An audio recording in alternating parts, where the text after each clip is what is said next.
Pessoal, aqui é o João do Alguma Coisa Eu Sei, tudo beleza? Pessoal, hoje o tema do vídeo é a respeito da Bíblia Sagrada, tá?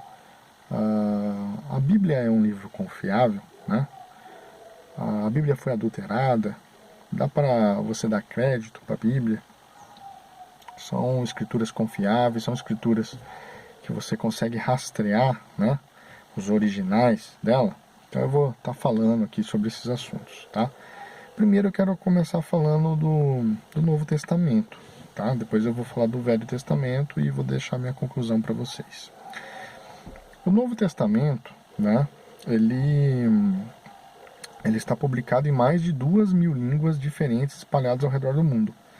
É sem dúvidas o livro mais divulgado da história da humanidade, tá? Sem dúvidas. Só que assim, né? Qual cristão que nunca ouviu em algum momento de sua vida algo como: nossa, mas você realmente acredita na Bíblia? Né? Um livro escrito há mais de 2.000 anos, do qual foi manipulado diversas vezes, cheio de fábulas e blá blá blá. Quem nunca, né? Quem que é cristão que nunca ouviu isso? Né? Inclusive, é um argumento bastante usado por ateus, mas também por membros de religiões tal como o Espiritismo, né? Que não crê no todo da revelação das Escrituras Sagradas, crê só naquilo que convém, fica pincelando, dentre outras aí, religiões esotéricas e até aquelas que dizem ser cristãs, né? Mas que não levam a escritura a sério, as escrituras a sério, né? Não dão valor à palavra de Deus, nem sequer vão a fundo para pesquisar, né, se essa bobagem no qual acreditam, né, tem algum fundamento. Essa bobagem, essa falácia, né, de que a Bíblia foi adulterada e tudo mais, né. Então, para quem acha que a Bíblia não é confiável, que não passa de um monte de historinhas nos moldes de contos de fadas, né, ou que as histórias lá narradas não podem ser verificadas por terem sido supostamente manipuladas, adulteradas, né, para quem acha que a fé cristã é resultado de ignorância, a primeira coisa que eu proponho, né, é que experimente conhecer Jesus Cristo de verdade, né, através das Escrituras, mas de verdade mesmo.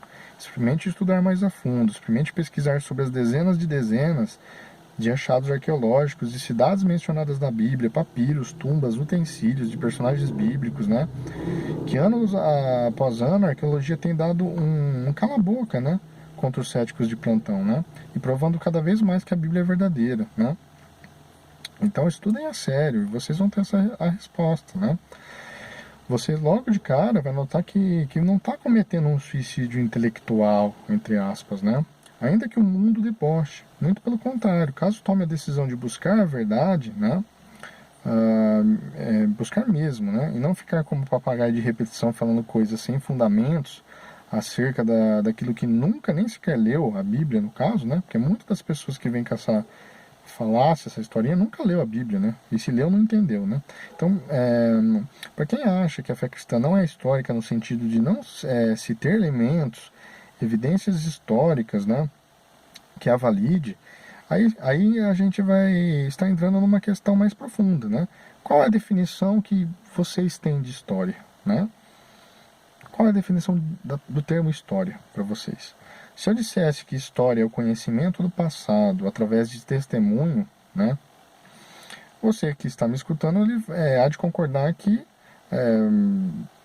concordaria com isso, né? Para lá de qualquer questionamento, certo? Pois a lógica nos obriga a pensar assim, né? Tudo nos leva, então, a mais uma questão, tá? Então a gente é levado a mais uma questão a partir dessa conclusão. Se o testemunho é válido, né? Então permita-me agora dar um exemplo, a partir de uma afirmação contundente, né? Para mim, o Novo Testamento, ele é o mais importante ele é mais importante do que qualquer um dos mais importantes e célebres livros da literatura clássica. Mais importante, muito mais importante. Repito, o Novo Testamento ele tem mais importância histórica, né, do que qualquer um dos mais importantes e célebres livros da literatura clássica. E antes que alguém venha com ironia mediante isso que eu estou falando, permita-me dar a seguinte explicação, né, me baseando na história, né, no que qualquer historiador já sabe. Em primeiro lugar, se faz necessário, né, chamar a prova da bibliografia. Vamos avaliar, então, tipo, qual que é a distância entre o tempo no qual o original de um texto foi escrito e a cópia mais velha que nós temos hoje desse original nas nossas mãos, né? Porque todos nós sabemos que a literatura antiga ela era escrita em material perecível, né? Então ela tinha que ser copiada constantemente, né? Então vamos pegar um exemplo que nos vem da literatura clássica, né? Vamos ter em mente, por exemplo, aqui os textos de Platão, tá? Então o texto mais antigo que nós temos de Platão, ele tem cerca de 1.200 anos de distância do momento histórico, né, do qual Platão o escreveu. Da época quando Tucídides, por exemplo, escreveu, até a cópia mais antiga que nós temos, passaram-se mais de 1.300 anos também. A mesma coisa eu posso dizer em relação a Aristóteles, pois suas poesias clássicas, né, elas foram escritas 1.400 anos antes da cópia mais antiga que possuímos, da cópia mais antiga que a gente tem em mãos, né? Agora vamos pensar um pouquinho no Novo Testamento. A evidência é quase constrangedora em contraste com as outras obras. Por exemplo, nós temos um intervalo de 100 anos com a descoberta dos papiros de John Rylands, né, que é o papiro P52, que contém os fragmentos do Evangelho de João, né? Daí nós temos os papiros de Chester Beatty, 155 anos. Esse do papiro P52, que eu falei que é 100 anos, na verdade é 25 anos, né? 25 anos de quando foi escrito. Porque João foi escrito mais ou menos em 95, no ano 100, né? Depois de Cristo. Então são 25 anos depois que ele escreveu. 100 anos que eu falo é em relação à vida de Jesus, né? Mas João, quando escreveu os livros, já era bem velho, né? Então é muito próximo, né, dos acontecimentos, né? Não é tão distante que nem a literatura clássica, que nem eu falei de Platão, Aristóteles e etc, né? Então, voltando aí, tem a questão desse papiro P52, que é isso que eu falei. Temos, então, os papiros de Chester Beatty, que nem eu falei também, que datam de 155 anos, né, de distância. 200 anos os papiros de Bodmer, né?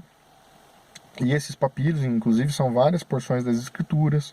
Só com isso a gente já tem mais validade para o Novo Testamento do que qualquer literatura clássica, gente. A próxima prova agora que eu chamo, ela está relacionada com a manuscritologia, tá? Então deixa eu explicar do que se trata. Diz respeito, né, da quantidade de cópias que se tem de um presumível texto original, né? Quanto mais cópias manuscritos tiverem, mais facilidade, né, se tem para reconstruir o original e verificar se houve qualquer imprecisão. É assim que funciona, tá? E eu vou ilustrar isso com Platão, no caso, né? Qualquer dos livros que você tenha em alguma universidade sobre Platão, né, vem de uma das 7 cópias que se tem de Platão no mundo, tá? A mesma coisa eu posso dizer de Tucídides, cerca de quem se tem 8 cópias, o mesmo de Aristóteles, de quem se tem apenas 5 cópias, né? Contra isso, no entanto, o Novo Testamento se apresenta com cerca de 14.000 cópias, pessoal, em sua língua original, que era o grego koiné, e 24.000 cópias, né, manuscritos do Novo Testamento, no caso, se somar todas as línguas. Então é muito esmagador a evidência em prol do Novo Testamento, em detrimento, né, dessas outras literaturas clássicas, né? Então eu disse de 14 a 24.000 cópias, pessoal. É muita coisa. Cópias em abundância. Então, concluindo, né, eu gostaria de dizer o seguinte: se vocês forem modestos, vocês dirão que o Novo Testamento tem pelo menos a base histórica para estar em pé de igualdade com os mais proeminentes textos clássicos. Mas se vocês forem honestos, dirão que o Novo Testamento tem muito mais base histórica. Esse é o ponto, tá? Esse é o ponto. Agora, prestem atenção nessas duas falas, né, de Bart Ehrman, que é um ateu, um agnóstico, né? Bem conhecido, na verdade, né? Ele é bem famoso, esse Bart Ehrman. E então essas duas falas dele, né? Abre aspas. A despeito das acentuadas diferenças entre os manuscritos, os acadêmicos estão convencidos, né, de que nós podemos reconstruir a mais antiga forma das palavras do Novo Testamento com razoável precisão, né? Outra fala dele. As citações antigas do Novo Testamento são tão numerosas que, se todas as outras fontes para o nosso conhecimento do Novo Testamento fossem destruídas, ainda teríamos material suficiente para reconstruir praticamente todo o texto do Novo Testamento, né? Então é isso que ele está falando, essa questão, né? Ele está falando da abundância que se tem dessas cópias, o que permitiria até reconstruir, né, os textos. Então, outra coisa, tem mais de 86 mil citações antes do quarto século, né, referentes ao Novo Testamento. Tem muita informação, pessoal, muita informação, tá? Então, o Novo Testamento ele é muito bem acurado, é isso que eu quero que vocês entendam, muito mais que todos esses proeminentes livros da literatura clássica, muito mais, o acervo é muito mais, não tem nem como comparar. Então, isso já mostra que ele é confiável, ponto. Agora eu vou falar do Velho Testamento, né, porque até aqui eu falei do Novo, perdão, agora eu vou falar do Velho Testamento. Para você que fala que a Bíblia não é confiável, pois foi adulterada diversas vezes, esse blá blá blá, né? Por acaso vocês já ouviram falar dos manuscritos de Qumran? Aliás, manuscritos de Qumran, né? Acho que é assim que se pronuncia. Encontrados em meados de 1950, mais ou menos? Pois bem, até então, as cópias mais antigas que a gente tinha do Velho Testamento datavam das proximidades do ano 1000 depois de Cristo, ou seja, muito tardias. Porém, com a descoberta desses manuscritos de Qumran, né, que é os vulgos manuscritos do Mar Morto, né, encontraram todo o acervo dos livros registrados no Velho Testamento, com exceção do livro de Esther, se eu não me engano. Tá? E a datação de tais manuscritos eram de mais de 1000 anos mais antigos que as cópias até então disponíveis, né, pois datam do 3º século antes de Cristo. Olha aí, né? Perdão. E a averiguação da acurácia dos textos, de toda a escritura lá contida, né, nesses manuscritos do Mar Morto, né, manuscritos de Qumran, eles batem em 97% com as cópias que tínhamos até então datadas do ano 1000 depois de Cristo, pessoal. A diferença se dá por pequenas discrepâncias apenas, né, que são as variáveis textuais, né, uma vírgula, né, uma vírgula a mais, outra a menos, uma palavra escrita errada, traduzida errada, coisas supérfluas, né? Irrelevantes, né? Sabe o que isso significa? Que os copistas e os escribas, em geral, eles foram extremamente fiéis aos textos originais na hora de fazerem as cópias por mais de 1000 anos, provando que a Bíblia não foi adulterada. Lidem com isso agora, céticos de plantão. Vamos lá, refutem isso agora, vamos lá, vamos estudar, né, antes de sair falando bobagem, né? E tem mais. Na verdade, o total de discrepâncias encontradas em toda a Bíblia, né, ela corresponde a mais ou menos 400 mil variáveis textuais, aproximadamente. Parece um número grande, né? Porém, a maioria é vírgulas, pontuações, ordem de palavras trocadas, né? E as mais significativas não prejudicam as doutrinas, né? Só que tem uma grande observação aqui. Se uma única palavra foi escrita errada em 3.000 manuscritos diferentes, ela é contada acumulativamente. Então não são 400 mil variáveis num único exemplar bíblico, e sim acumulativamente. Olha só, hein? Pra você ver. Isso por si só já faz a Bíblia totalmente acurada. Os copistas foram extremamente fiéis, né? As melhores Bíblias que nós temos hoje, elas têm um índice superior a 95%, né, de acurácia, de compatibilidade com os mais antigos manuscritos que nós temos, os mais próximos dos originais, tá bom? Só para vocês entenderem, tá? Outra coisa, né? Tem gente que vive falando aquela asneira colossal, né? Tipo assim, mas a Igreja Católica modificou a Bíblia. Mentira, mentira. E eu vou falar por quê. Citar a Igreja Católica nesse contexto é dar um tiro no pé, pois por causa do seguinte, né? Quem fala isso, se conhecesse bem as doutrinas católicas e conhecesse bem a Bíblia, saberia que a Bíblia toda contraria diversas doutrinas católicas. Por exemplo, a Bíblia proíbe imagens, esculturas para fins religiosos. Os católicos, o que mais eles têm são imagens de santo fulano, santo ciclano, né? Não desrespeitando a fé deles, mas é um fato isso. A Bíblia é contra e os católicos seguem essa tradição, né? A Bíblia proíbe oração aos mortos, o catolicismo pratica oração aos mortos. A Bíblia não faz nenhuma menção em relação à divindade de Maria, né? Pois ela nunca foi divina segundo as Escrituras. Os católicos tratam Maria como divina. A Bíblia proíbe chamarmos alguém de padre no sentido espiritual, né? Pois Padre, que significa pai, né? E pai, espiritualmente falando, nós só temos um, que é Deus. Então, enfim, tem vários outros exemplos, estou citando apenas esses aqui, tá? Só para não delongar demais, tá? Então, e o que isso prova? Prova que os católicos não adulteraram a Bíblia, pois caso eles tivessem adulterado, eles modificariam todas essas ordenanças bíblicas que contrariam todas essas doutrinas católicas, né? O catolicismo, ele segue a tradição dos pais da igreja, né? Dos santos papas, né? E não a Bíblia em si, né? Eles têm a Bíblia mais como um documento histórico, mas não se baseiam muito nela para criarem suas doutrinas. Eles seguem mais o magistrado da igreja, né? As ordens dos papas, os concílios, né? A Bíblia fica mais para segundo plano, né? Então é isso daí que vocês têm que entender, né? Agora, então quer dizer, a Igreja Católica não mexeu nas Escrituras, né? Se caso tivesse mexido, ela tinha arrancado ali todas as passagens que contrariam suas próprias doutrinas. Agora, sobre todos os erros de traduções que existem na Bíblia, isso é verdade, né? Porém, conforme eu já falei, todos esses erros são plenamente conhecidos e não são erros que abalam a doutrina contida na Bíblia, muito pelo contrário.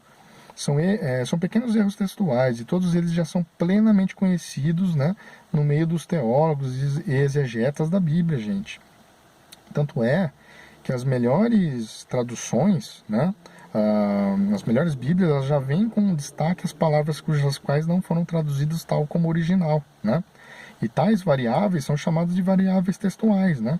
Então, sem contar o fato de que através da Bíblia Online, por exemplo, e alguns apps aprimorados da Bíblia, é possível estudá-la na língua original, né? No hebraico, no Velho Testamento, ou grego koiné no Novo, e comparar para ver quais são as melhores traduções, pessoal. Então, as melhores traduções que temos são as derivadas da King James e a famosa João Ferreira de Almeida, né? Em suas versões mais clássicas, eu digo, tá? Essas são as melhores traduções que temos, elas são confiáveis, tá? Então, a semelhança de tais traduções em relação aos originais chega a ser superior a 95% de precisão, pessoal. Fora todos os achados arqueológicos, cada vez mais tem se mostrado o quão fidedignos têm sido tanto as tais traduções citadas quanto as histórias narradas nas escrituras, pessoal. A arqueologia tem provado sistematicamente todas essas histórias, tudo isso. Então, quem ainda acha que não se pode confiar nas traduções, que ainda acha, né, que não se pode confiar nas traduções ditas confiáveis da Bíblia, né? Digo isso porque algumas traduções, elas não são confiáveis, como a versão dos Testemunhas de Jeová, por exemplo, pois foi adulterada sistematicamente. Essa foi, né? Se não me engano, é a chamada versão Novo Mundo. Então, tem algumas traduções que elas foram traduzidas de maneira a servir certas religiões, mas isso é plenamente identificável, tá bom? Então, vão estudar antes de vir falar essas bobagens sobre algo que nitidamente vocês desconhecem, né? Essas tentativas todas de fazerem parecer que a Bíblia não é confiável e blá blá blá começou a se difundir no mundo a partir do impacto do iluminismo, né, da Revolução Francesa, humanismo, materialismo histórico, marxismo cultural, né, de lá para cá. Todos esses movimentos oriundos nitidamente dos dedos dos asseclas de Satanás, né, culminou no período que estamos vivendo, o período da pós-verdade, né, onde a relativização da verdade e a releitura da realidade impera, tá? Inclusive, no próximo vídeo eu quero falar, né, do método mais pernicioso para interpretar as escrituras que surgiu de tais entranhas relativistas, né, do iluminismo, né, de lá para cá, que é o método histórico crítico, né? Então, eu quero falar disso no próximo vídeo, desse método histórico crítico. Não percam o próximo vídeo, tá, pessoal? Mas enfim, e eu vou mostrar para vocês por que tem toda essa confusão, por que tem tantas blá blá blá em relação às escrituras, né?